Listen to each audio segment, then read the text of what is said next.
फक्त इथे जाना तिथे ही उदास गेले आशापास्त निवारुनी. म्हणून महाराज आपल्याला भक्त कसे जाणायला सांगतात.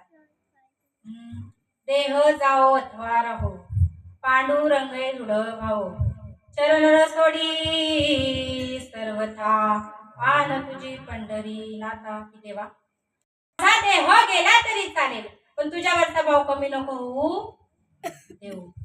देवा ऐसा करी उपकार देहाचा विसर पाळी माझ. की देवा माझ्यावर असे उपकार करा की तुमच्या नामस्मरणामध्ये मला माझा देहाचा विसर पडू. असे भक्त मला आपल्याला जाणायला सांगितले. असे अनेक भक्त झाले हो.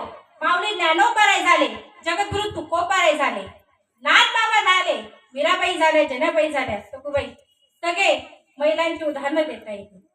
कबीर महाराज आपल्या मुलाला नेहमी शिकवायचे. काय शिकवायचे? संतांच्या पायी खर्चावे शरीर सांगतो कबीर कमलासरी बाळा. संतांच्या पायी शरीर खर्चावे.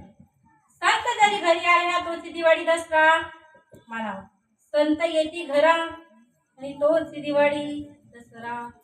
त्याच्या कलियुगामध्ये संत येती घरा आणि तो चकडीचा दरवाजा बंद करा. विठाला विठाला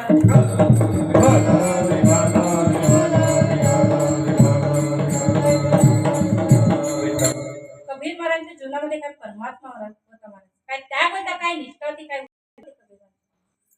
त्यावेळेस कबीर महाराज एका गलीतून करता करता चालताय. गेला महाराज तो कबीरांच्या पायाला पायातून रक्त वाहू काय म्हणते. गलीतली लोक आवाज देऊ लागली की हो कबीर महाराज पायाला पुत्र चावलं. तेव्हा कबीर महाराज म्हणतात की अरे माझ्या पायाला पुत्र चावलं पण माझं तर काही लक्ष नाही. कारण पुत्राच्या अंगावर चमडा